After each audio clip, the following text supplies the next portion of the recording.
안녕하세요. 반갑습니다. 말씀을 사모하는 여러분, 오늘도 말씀과 함께 동행하고 말씀을 통해서 하나님의 사랑을 확인하고 하나님께 다가가는 저와 여러분이 되기를 바랍니다. 오늘은 에스겔서 38장과 39장에 이르는 말씀을 함께 묵상하게 될 겁니다. 근데 이 에스겔서 38장과 39장은 상당히 어려운 말씀이 기록되어 있습니다. 여러분 읽으면 이게 뭘 얘기하나 하는 걸 좀 곤혹스러워 할 텐데 조금 해설을 해드리겠습니다. 여긴 마곡의 땅에 있는 곡 왕에 대해서 말씀하고 있습니다. 그러니까 38장 2절에 보면 인자야 너는 마곡 땅에 있는 로스와 메색과 두발 왕 곧 곡에게로 얼굴을 향하고 예언해라 라고 말씀하고 있습니다.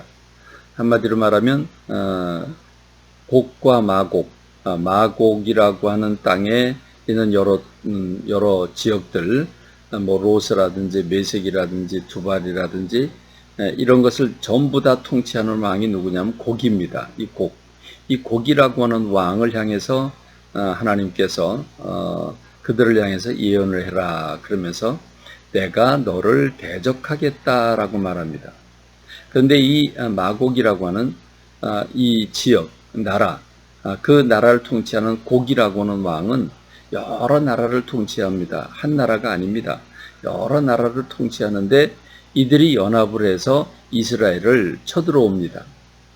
이스라엘을 쳐들어와서 이스라엘을 무너뜨리려고 하지만 하나님께서 하나님의 방법으로 하나님의 불을 보내시고 지진을 일으키시고 이렇게 해서 하나님의 방법으로 그들을 완전히 멸망시키신다고 하는 말씀입니다. 그리고 나서 이스라엘을 영원히 회복시키겠다는 말씀을 주는 것이 이 38장과 39장의 말씀입니다.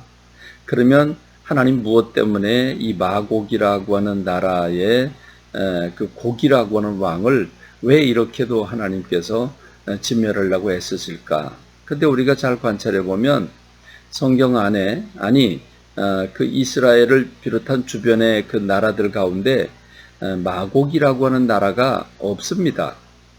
다시 말하면 이집트라든지 또는 페르시아라든지 또는 아수르라든지 또는 암몬이나 모압이나 블레셋이나 이런 나라들은 지금도 다 현존하는 나라들입니다. 그러니까 그때도 있었고 지금도 있었던 역사상의 모든 존재했던 나라들입니다. 그리고 지금도 존재하는 나라들입니다. 그런데 마곡이라고 하는 나라가 존재한 적이 성경 안에 없다는 얘기죠. 그러면 도대체 이 마곡은 뭘 가리키고 그 마곡의 왕 곡은 누구를 가리키는가 하는 것입니다. 자, 이것의 힌트를 얻기 위해서는 우리가 성경 전체를 볼 필요가 있는데 요한계시록 20장 7절로 10절을 제가 읽어드릴게요. 여러분 한번 관찰해 보시기 바랍니다. 천년이 참해 사탄이 그 옥에서 놓여 나와서 땅의 사방 백성 곧 곡과 마곡을 미혹하고 모아 싸움을 붙이리니 그 수가 바다의 모래 같으리라. 그들이 지면에 널리 퍼져 성도들의 진과 사랑하시는 성을 두루매 하늘에서 불이 내려와 그들을 태워버리고 또 그들을 미혹하는 마귀가 불과 유황못에 던져지리니 거기는 그 짐승과 거짓 선자도 있어 세세토록 밤낮 괴로움이 있으리라. 그리고 우리가 보는 땅과 하늘이 그 앞에서 다 피하여 간데 온데 없이 사라졌더라라고 말씀하고 있습니다.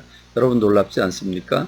지금 이 요한계시록 20장 거의 끝장에서 말씀하고 있는 최종적인 전투, 천년이 참해 그랬습니다. 천년 왕국을 가리키는 거죠. 성도들이 예수 그리스도의 그 천사장의 나팔소리와 함께 이 땅에 재림하실 때에 들림을 받아서 주님과 더불어 천년 동안 왕노릇하는 성도들, 이 천년이 지나가면서 하나님의 사탄을 잠시 풀어놓습니다.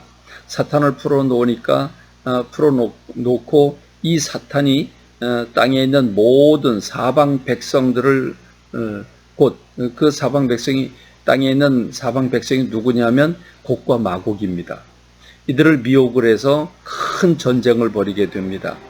그리고 그 전쟁을 통해서 하나님께서 다 그들을 진멸하시는 과정이 있게 되는 거죠. 그러니까 한마디로 말하면 에스겔서 38장과 39장에 나오는 이 마곡과 고기에 대한 얘기는 종말에 있을 일을 가리키는 것이고, 종말에 사탄의 존재가 안 믿는 불신 세력들을 다 모아가지고 이스라엘 곧 믿는 사람들을 쳐들어오게 될 것이고, 이 거대한 전쟁이 일어나게 될 텐데 이 전쟁에 두려워할 필요가 없는 이유는 하나님께서 친히 하나님의 불로 지진으로 하나님의 방법으로 그들을 진멸하실 것인데, 그들은 그 전쟁을 통해서 영원히 사탄도 거짓 선지자도 그를 따르던 백성들도 영원히 지옥으로 나락으로 떨어지게 될 것입니다.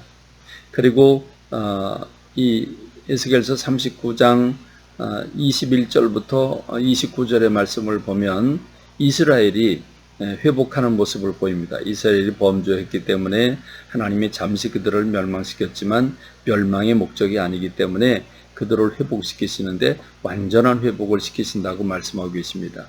이방에 흩어졌던 단 한 사람도 남기지 아니하고 다 불러들일 것을 말씀하고 계시는데, 한마디로 말하면 마지막 때 우리 주님께서 세상 모든 믿는 사람들을 한 사람도 남기지 아니하고 다 주님의 나라로 불러가실 것을 말씀하고 계십니다. 이미 육적인 이스라엘을 통해서 회복시킨 것이 인정이 됐고, 마지막 때 주님의 자녀들을 다 불러 모으게 될 것입니다.